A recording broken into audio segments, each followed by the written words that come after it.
The Rodriguez family.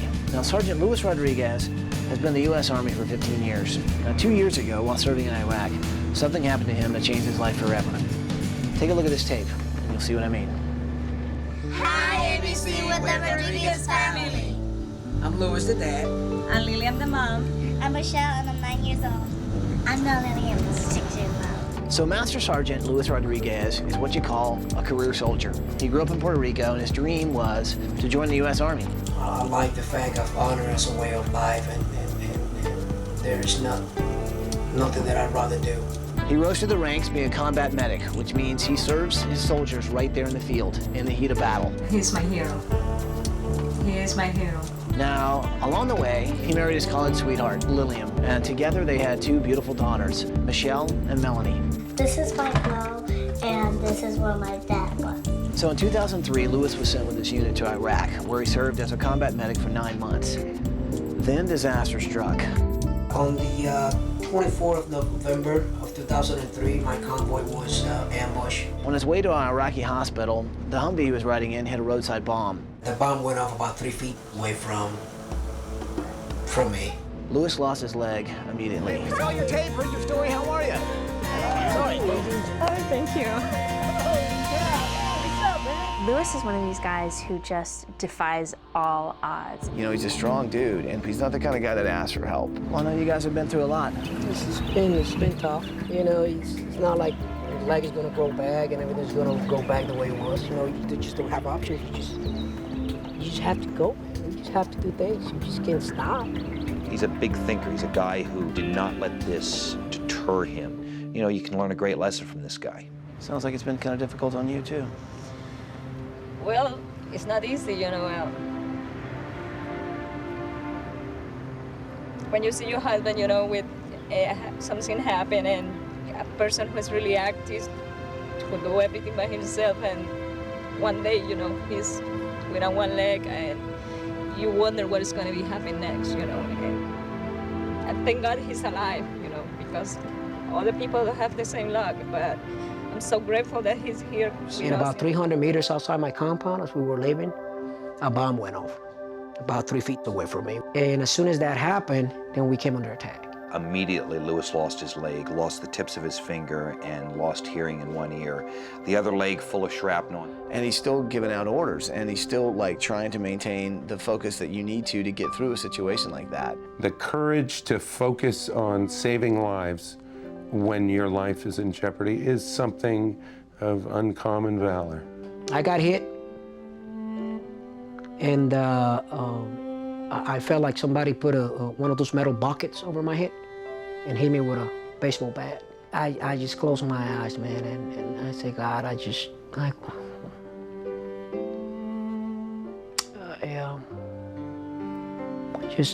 pray and say, let me see my kids and my wife again. What was that like when you finally saw your wife and your kids? It's normally what I do to get in. I will sit on this ledge right here, and then I just bring this leg over like such. Sometimes with the soap, anything, you know, he could lose balance, and I have to use one hand. Gotcha. You obviously have an artificial leg, but it sounds like it's not working for you because you don't seem to wear it much. It's painful, and especially it takes a lot in your lower back. It's like a shoe. Sometimes you try the shoe and the shoe doesn't fit right. It sounds to me like what you need is like a leg that's literally customized for you. Well, it's still a goal to try to run at least half a mile or a mile if I can. And I think that once I reach that goal and I hit that point where I know I can master that and I'm able to run, I believe that will open doors to do a whole bunch of other things. If a man in the military loses a leg and re-ups in the military, then you know you're dealing with someone who's going to be pretty steadfast.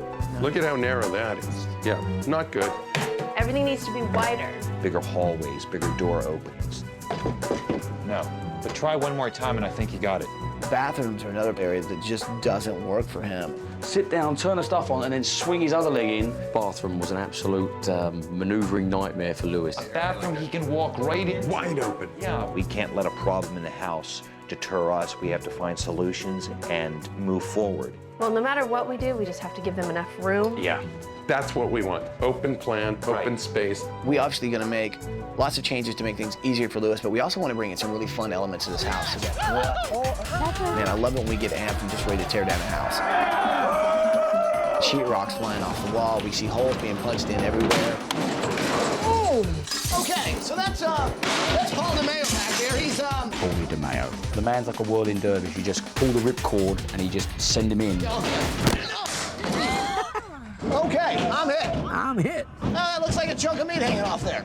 We're gonna need to get some Band-Aids on that. Swing away, Paulie. Not toward, but away. I hit him. Yeah. He's okay. It's just a scratch. Yeah. So I made the mistake of swinging in the wrong direction. Ty made the mistake of not having on a hard hat and glasses, which would have kept a scratch from happening. So we've had a minor setback. As you can tell, we've had an injury. Sorry. Paul was taking out your kitchen cabinets, and he actually took out my forehead at the same time. Sorry about that. Well, now I have a newfound appreciation for your job. And luckily, we've got some medics here right now that are taking care of me. I feel pretty bad now. You should. You really need to think about what you were doing before the amputation, and those will be our goals. What do you enjoy for sports, or what do you like to do? I like to run. Run? Were you a runner before? It was part of the job. I don't know what your definition of a runner is, but 3 to 5 miles every day. Really? Would that be a runner? That's Okay, well. But it's kind of different when you haven't walked properly for a couple of years to hopefully try and walk unaided. The fact is that after I walk 100 meters, my lower back is just killing me. Your back? My lower back. The pain was so intense. There's nothing you can do about it. It's just pain that just takes over you. Basically, he was not functional. He would muscle his way through the day, and he'd make himself accomplish what he had to accomplish, but he did it with an extreme amount of pain. First thing I need to do is get you to stand comfortably. Okay, Then you're going to walk at a normal pace comfortably. okay. Then once we do that, we'll pick up the pace and see if you can walk maybe as fast as your Okay. wife or your normal speed. You have to take it in baby steps. Tell them what you told me. Okay. Well, the items that we took out of Sergeant Rodriguez's home, I called up one of the soldiers that we're working with. John and his team from Homes for Our Troops, coincidentally, they happen to be helping a young man named Bobby Isaacs. There was an IED explosion. He was on a patrol in Mosul, Iraq. And what happened to Bobby? Bobby lost both of his legs in this attack. We took some of these items out of Lewis's home, and we're actually going to put it into Bobby's home. And they didn't know it, but when they contacted Bobby to tell him about the stuff and where it came from, Bobby knew Lewis. They ended up at Walter Reed Army Medical Center in Washington, D.C. at the same time. Couldn't go to a better place. I couldn't. This is going to be great. And you go with him. No, Take a video camera. I think Lewis would love to see for sure. that his stuff is going to Bobby. Design intervention, I've called it, from the very first show we've had. There's some angels looking out for us.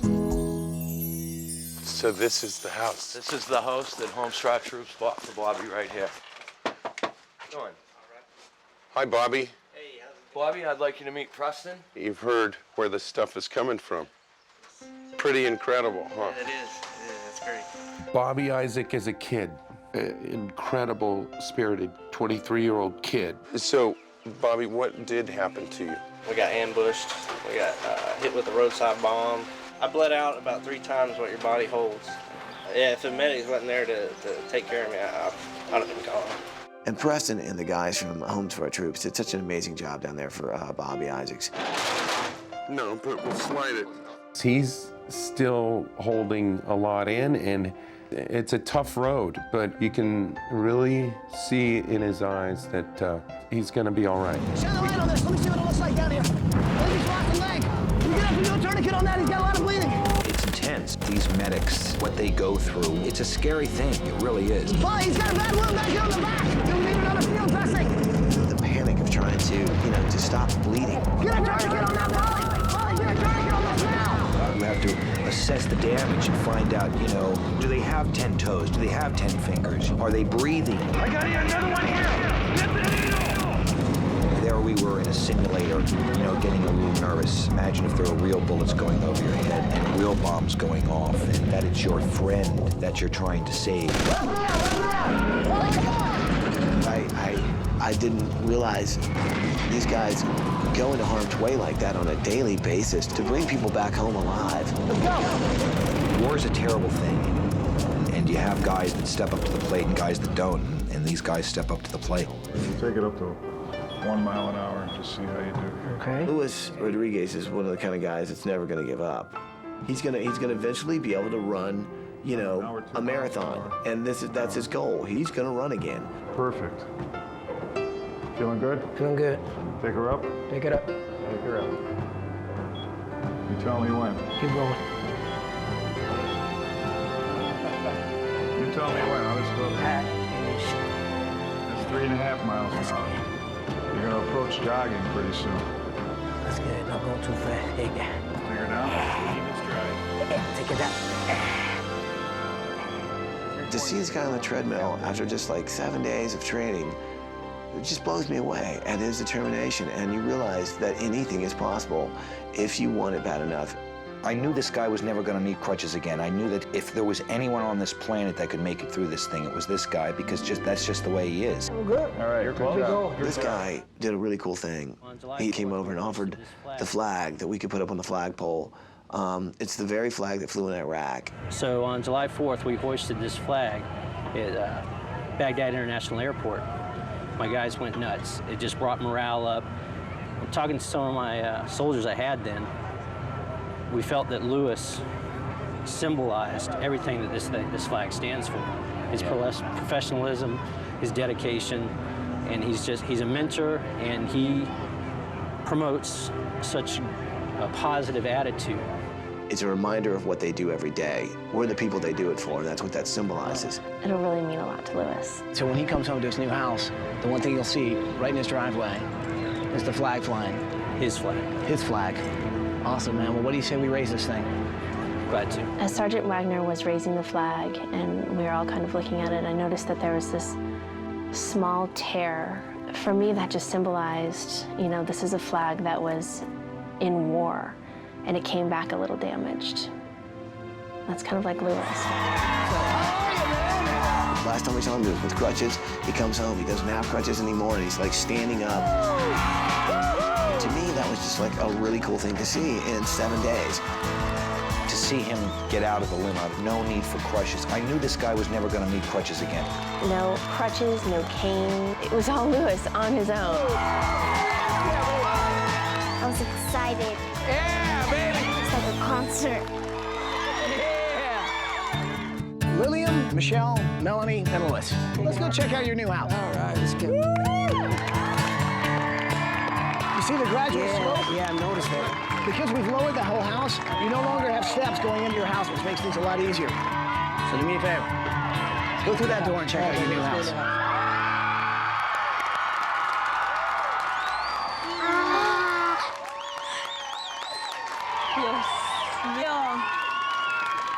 My goodness gracious! It's beautiful.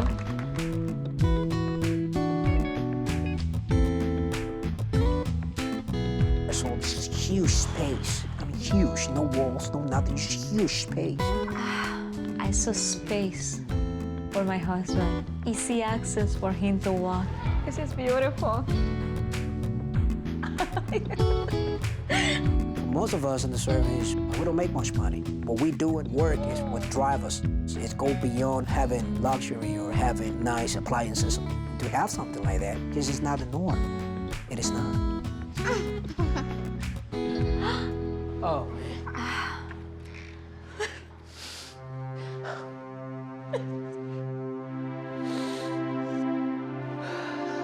As a soldier, I feel very proud. It's a tough life. It is a tough life. And we have to say goodbye to our families to go to war. We never know whether that's going to be the last goodbye. As a civilian, have only a little bit of idea what the soldiers have to be through. A lot of things on my brain kind of merge into one at that particular point. I'm full of joy because I have a house.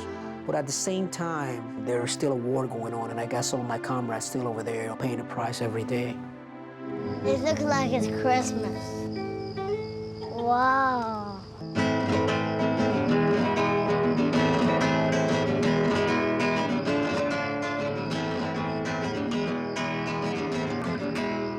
I walked into that backyard and I thought I was in Puerto Rico. So as you can Awesome. see, I converted your shed a little bit. It's like a cafe.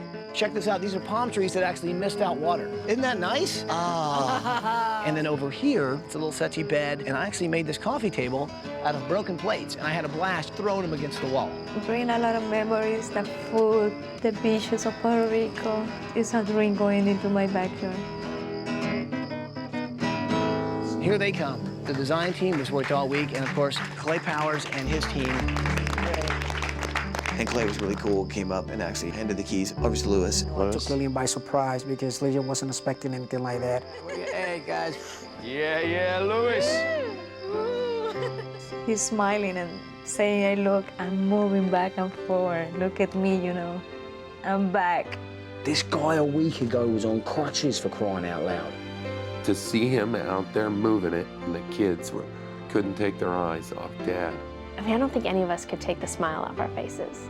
The last time Lewis and Lillian danced together was before he was deployed. To see them dance together again for the first time, it was just a perfect ending to a perfect week. I pray with all my faith, with all my heart, with everything that I had. Save my husband and bring him back. When you pray with faith, God will listen to you, and He's back with us. He's happy, and He's full of life.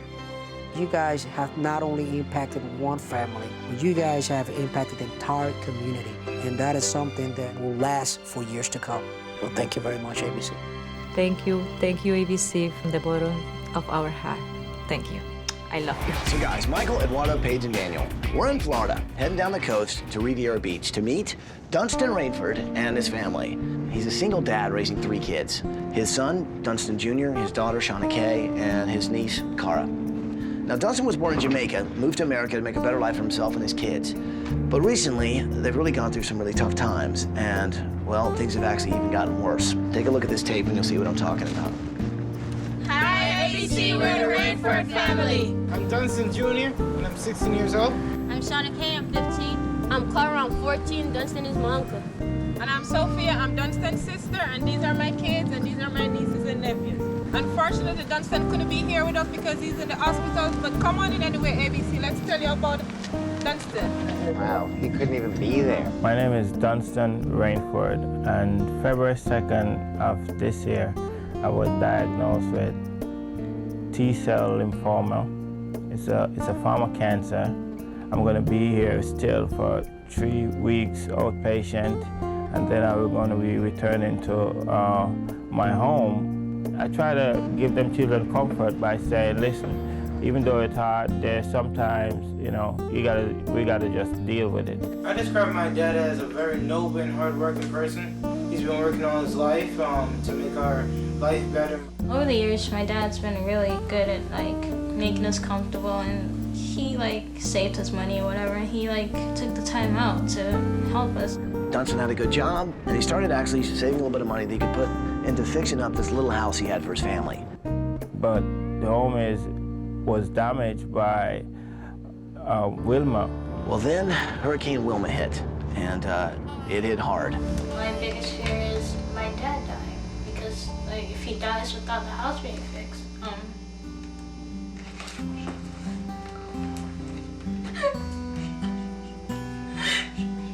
he'll die thinking he hasn't done anything, which he has.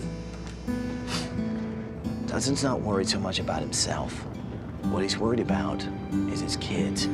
I don't want to die, but if I do go, I would like my children to be in a safe environment where I know they're safe and they're comfortable and they don't have to deal with the 2 issues same time, that they lost their father and yet they live in a house that is unlivable. I don't want that. These guys have been through so much, and they still got a lot to go through. And let's be honest, this is Dunstan's dying wish. We can't make Dunstan healthy, but what we can do is build these guys a house that Dunstan's always wanted for his family. Good morning, Rainford family! Dunstan Jr., Shauna Kay, Cara, Sophie, Chantal, and Prince, wake up and come on!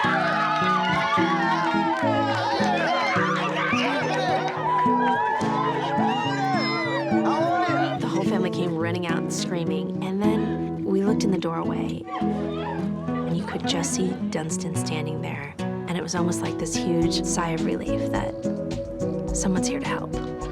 How are you, man? And I think that's when he realized his kids are gonna be okay. And his wish, his dying wish, was being answered. Okay, so this is it.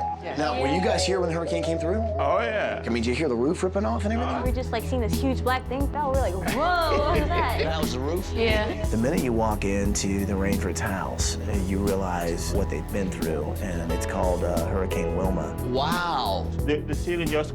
He was in the process of fixing up. All of the walls he had patched got blown out, windows got cracked, the roof was leaking. You can't fight cancer and build a house at the same time. What did you guys think when you found out that your dad had cancer? Yeah, it was kind of hard, like, deal with school and that, you know, like, on top of the house. So Dunstan's a single dad raising 3 kids. Dunstan Jr., who's 16. Then there's Shauna Kay, who's 15. And then his niece Cara, who's 14. Yeah, he's had a lot of bad luck, I would say. And you can see the toll that it's taking on his family. I don't think that they're ready to deal with the fact that he might not be around. I just think, considering what might happen, you might want to let him know that you wrote this. They have that real Jamaican thing, too, of just being really about their family, about the sort of strength of their family unit. Dunstan Rainford is from Jamaica. He was actually a cobbler there, learned to make shoes, and that was his trade while he lived in Jamaica. I made all of these. You kidding me? You're good, dude. Blessed with this skill. How'd you learn how to do all this? How'd you learn to do My dad taught me. So you have fun memories of working with your dad doing this kind of thing? Oh, yeah. About 10 years ago, he moved his family out here to America in search of a better life. I used to have 2 jobs. Kind of 3 jobs, too, considering you still like to fiddle around with shoes as well. Oh, yeah. So his entire life, he's worked really, really hard to provide for his family. You put time, money, all your hard work. Yep. And it all got ripped away by the storm. You know, it hurts you sometimes. Sometimes you wonder, okay, why me? You know, but then again, I say, why not me? You give thanks to the Lord, pray and move on. Except after that, you get the news that you've gotten sick. Yep. And it's cancer. Oh, it's yeah. Really bad. Really bad. Really bad cancer. You feel like a whole man 99 years old. Your muscle just, it's like it just go.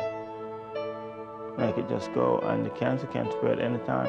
It's very rare and very dangerous and virtually impossible to cure.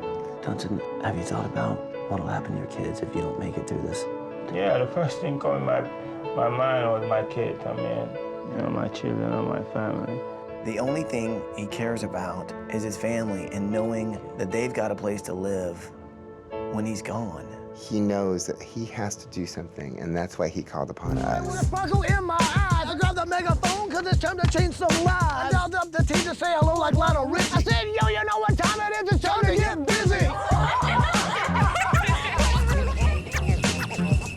I said, yo, listen up, are you ready for your mission? We bring it down the house and we call it demolition. Who's the blue shirt posse with the helmets on the domes? It's a built-in team from Majestic Homes. Yo, blue shirt posse, how you doing? If y'all are getting tired, we can bring another crew in. We got coffee, got donuts, we'll be up all week. We got lumber, got tubes, monster trucks, crazy freaks. Crazy freaks. Ow. Before you build it up, you gotta bring it down. Before you build it up, what? You gotta bring it down. Before you build it up, what? You gotta bring it down. Bring it down the house, demolition is the sound.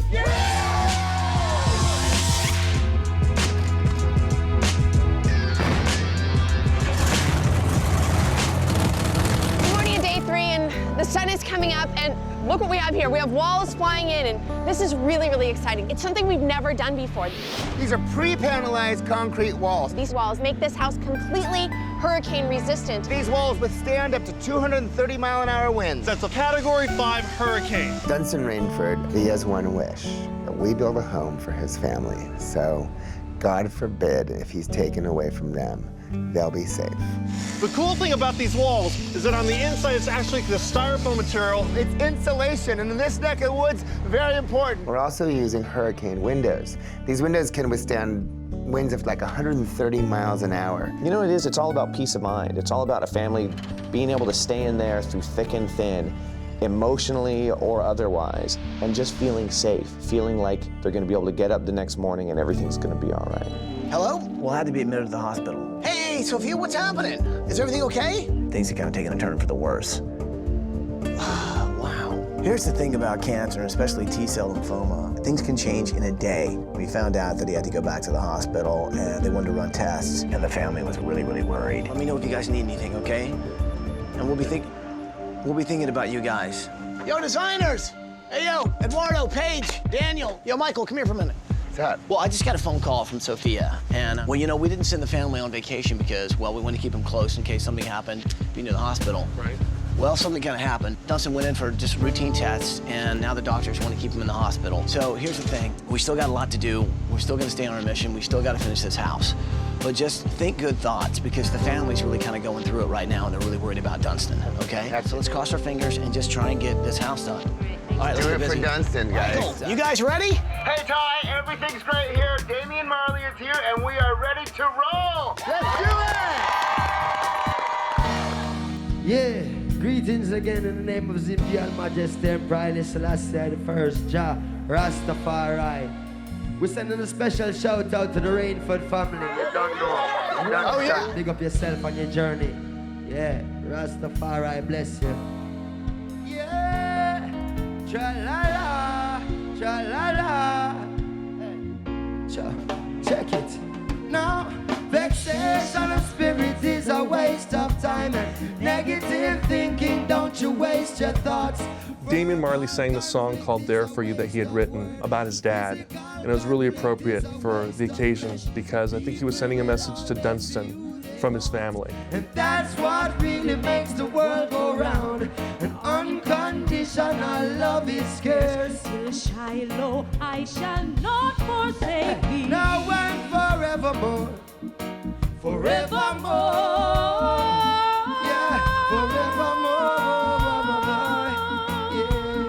Oh, God. I can't explain the feeling because I knew we were going to see something that my father hoped and dreamed for.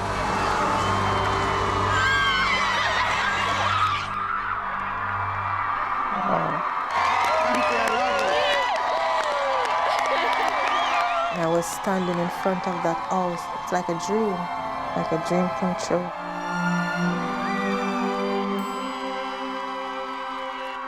This is a nice house.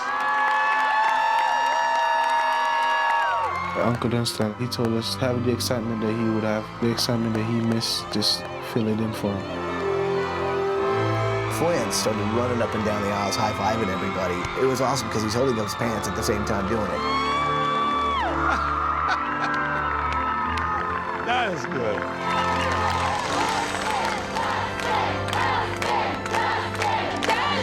Go inside that door and check out your brand new house.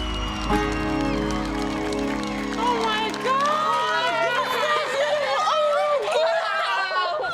Wow. Oh my God! Oh my God. Wow! This is so pretty. Wow. Wow.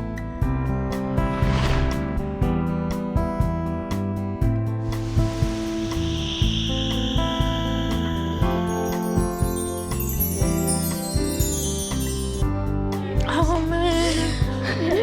Beautiful, man. Everything was just so flawless. It's artsy, it's Jamaican, it is so tropical, it is nice. I had it in my mind to see a house, but like the house I saw, whoa.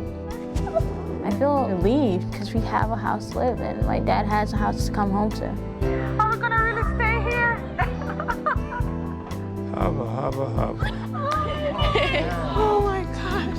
When you're not used to having all those stuff, a table becomes so important because you feel like you're a family. No more. I'm stealing. You gotta remember, these guys were living in 3 rooms. And we're gonna make one more thing slightly better in your life.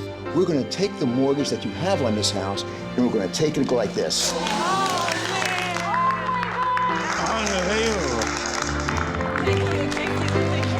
John George, he actually took out their mortgage and ripped it up right in front of everyone.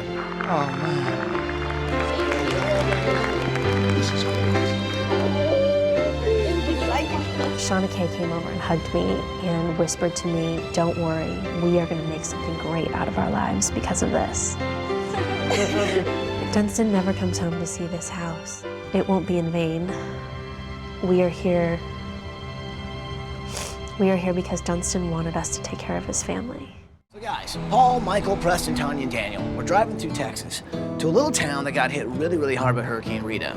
The town's called Sabine Pass. It's a very small town, but before the storm, it had actually around 600 residents. Thing is, there's not one person in this town that wasn't affected by the hurricanes. I mean, houses were ripped away. What's left is shattered and broken. Businesses are completely gone, but there's a spirit here that just won't quit. Sabine Pass wants to remain on the map, and I think we can help them do just that. Here's the deal. For the first time ever, we're gonna try and help out an entire town. Wow. These families are living in trailers and damaged homes. The one thing they need is hope. So we're gonna give them just what they need, which is a starting point where they can start rebuilding and moving forward. Now take a look at this tape and you're gonna see some of the people we're gonna try and get to this week. Hi, ABC. We're the men of Firehouse number 4. Sabine Pass has one firehouse. It's Firehouse number 4. We were the last ones out of the city, and we were the first ones back in. That night of Hurricane Rita was a pretty horrific night. The hurricane came, and for us it was a new experience. I wasn't ready for what we seen when we pulled up. Of course, they had to clear out all the hospitals, all the old folks' homes. There was so many people in wheelchairs, stretchers, so they were depending on us to save their life. The storm was bearing down on us. We didn't get those people out of there. There was going to be some big trouble. These guys worked over 30 hours straight. They ended up rescuing over 8,800 people. 1,500 of those 8,800 we moved were on stretchers. It was just a manpower intensive thing. They didn't quit until every single person was rescued and finally found safety. That tends to be how this fire department treats everything, you know. When there's work to be done, we're going to work until it's finished. Then exhausted after hours and hours of work, they finally come back to their firehouse and find it completely destroyed by the storm. We'd gotten word that everything down here was underwater. I don't think it really hits you how much that firehouse over there means to you until you figure out it's gone. But we could not have service out here. We could not have some place for the people to go. Hi, ABC, we're the Sabine Pass School Theater Department. The most famous thing about this school is its award-winning theater department. And these guys, man, they go to state championships almost every year. And they also usually win top honors. The theater is heartbreaking to look at now because we were so proud to have that theater. And there's so much history in that theater. And to see that it's just all in a ruin right now, it's very heartbreaking to see all those memories lost. The roof leaks now, it's got a mold problem, and there's a lot of water damage. There was water all over the stage. The seating was messed up, so it was really hard. Basically everything inside completely ruined. The thing is, this town was devastated, and so they had to spend so much money just fixing up the town, there wasn't really a lot left over to fix up the theater. We would pull together to help anybody that's in trouble here, but it's hard to ask these folks to pull together when they're in such bad shape themselves. What's kind of sad is this is the one place where the community kind of comes together, and they can't even use it right now because it's been so badly damaged by the storm. I know you guys could use a little uplifting right now, so I made a couple phone calls and ended up getting some friends that wanted to sing an inspirational song for you guys. Ladies and gentlemen, the Goo Goo Dolls! It's so wonderful, man. We set up the stage. In the background, you see these ships that have been washed on shore by the storm. And you asked me what I want this year. Try to make this kind and clear, just a chance that maybe we'll find better days. It was so symbolic to hear the words of the song that the Goo Goo Dolls sang, and everyone's clapping and dancing and smiling and hopeful. Sign of love and empty things, just a chance that maybe we'll find. Hurricane relief and restoration from hurricane damage can come in so many forms. And everyone can help in some way. These people don't want to leave. They're not ready to throw in the towel and move somewhere else. They want to stay. This is their home. And our job this week is to bring hope back. This town of Sabine Pass will have better days, and it's going to start right now. Michael and I door knocked at the Coast Guard station, which is where this trailer is that Firehouse number 4 is now working out of. Good morning, Firehouse number 4! Come on, guys! It was great. These guys just came running out like they were little kids. I met Captain Ford, great guy, and I met his men. I met firefighters. Firefighter David Simmons. Firefighter Sains Rody. All great, great guys. So you're the man in charge, Captain? If you want to call it that. If you want to call it that. But Captain Ford, we'd love to go take a look at the firehouse. Okay. All right. All right. Can we take the truck? Sure. Looks good, Paul.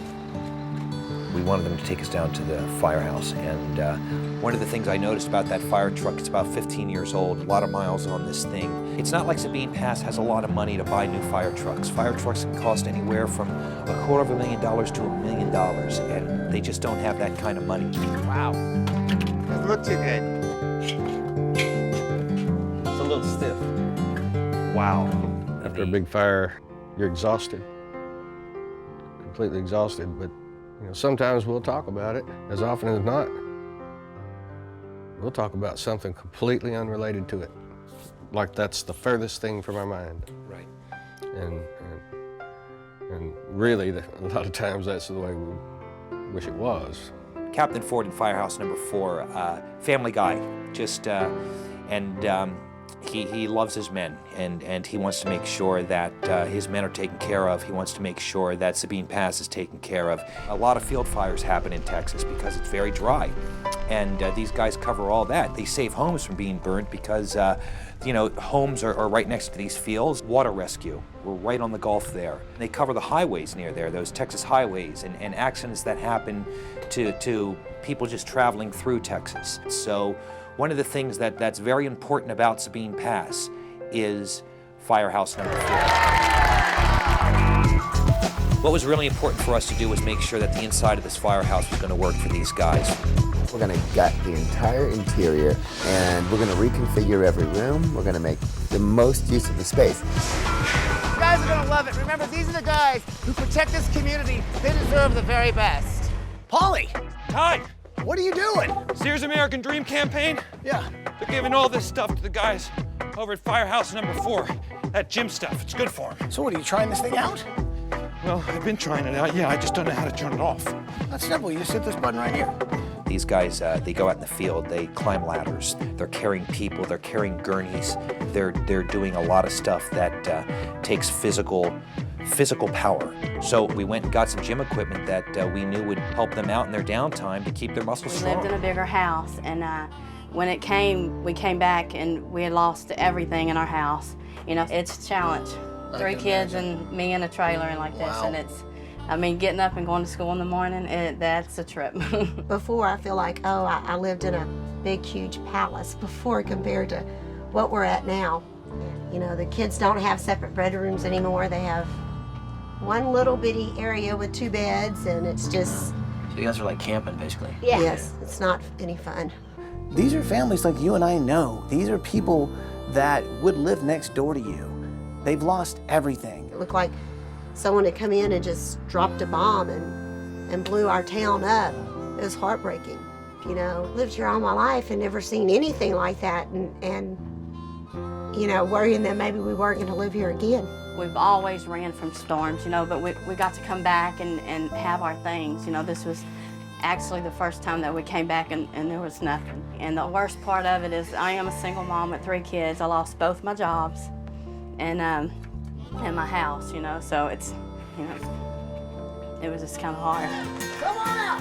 Well, here's the thing, man. I met a lot of you guys yesterday, and I heard your stories, and you guys said you all needed a bunch of things to just kind of make life a little easier. So guess what? We're going shopping at Sears! So people, start shopping! So the Sears American Dream campaign gave everybody $350 to spend however they wanted it. And it was so cool, man, to see all these different people that have been through everything. For one day in the last year, there were smiles on their faces. They're bringing home something that's going to make their life better. It was just something they needed to kind of keep them going. Hey, out the house back together a little bit?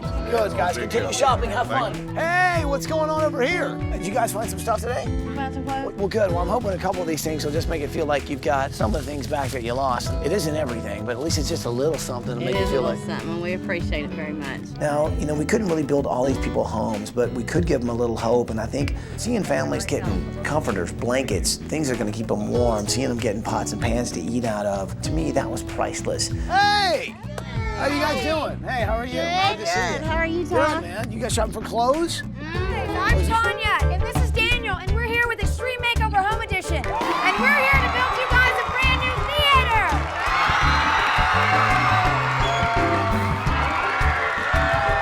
so excited and they're so hungry for a little help and for a little hope. We found the kids from the drama department. They happened to be sitting over at a little table. So what happened to your theater? It just got wrecked, right?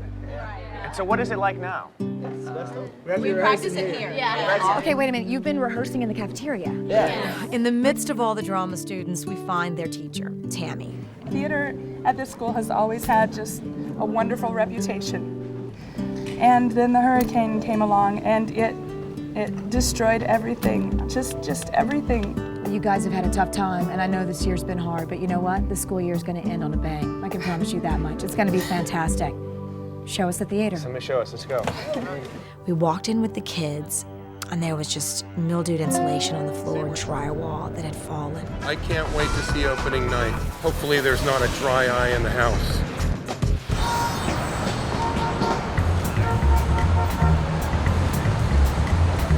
There is nothing like New York City in the entire world. It is so vibrant, it is so energetic, it is so filled with the artistic spirit.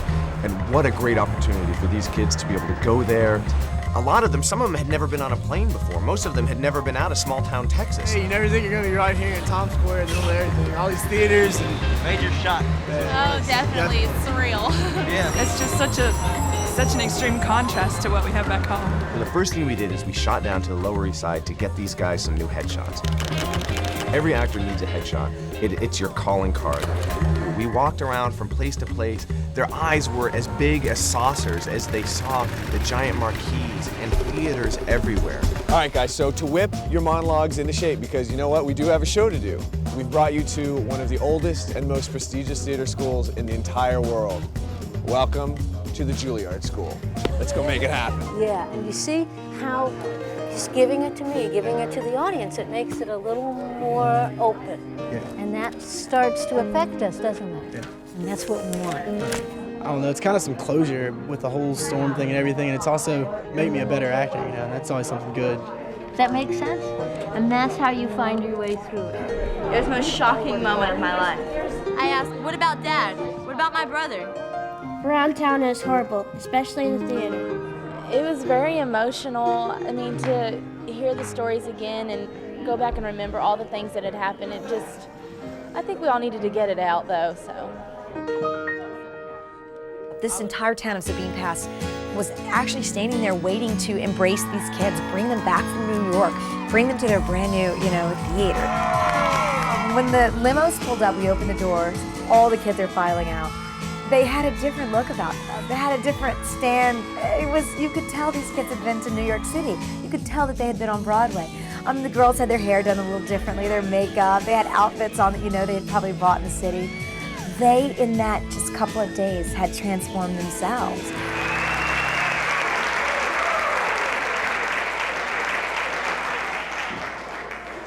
Rita, what a name. Gather up the rest of your belongings and tell your friends bye. What do you pack at a moment like this? I took only a suitcase full of clothes. I hope in doing this performance of After the Storm, the kids got some cathartic value out of telling the story, and we're able to release some of this pent-up emotion. Then Rita hits, and it hits my hometown. It hits Sabine Pass, the place I grew up, dead on. It was the most fearful night of my life. You could just see parents just shaking and crying, and some of the mothers and fathers even, just burying their face in their hands. I went and woke my sister up, and we cried on each other's shoulders. When you see a child vulnerable standing on stage and being honest with everyone in the audience, it just broke your heart. My parents began to cry, and they really tried to be strong for us, and I love them for that. It was an open door as a window into their soul, and how it changed them, how it bettered them, how it brought them closer to their family. And for us to get to witness this was the greatest reward that we could ever get for doing what we did that week. Life as I've known it for the last 18 years was never going to be the same. And in a town like Sabine, a person's pain is felt throughout. It was their courage, standing on their brand new stage, sharing, that was a beginning phase of healing this community. The storm was a curse, but we've all discovered the blessings hidden deep within. It has brought our small community that much closer, and in the end, stronger. Because I know now that rebuilding can be done, even in life. And it's never too late for anyone. And after seeing that, you realize why this town is so proud of the kids and that school and everybody who lives in that town. I'll always be grateful and never forget where I came from, my hometown, Sabine Pass.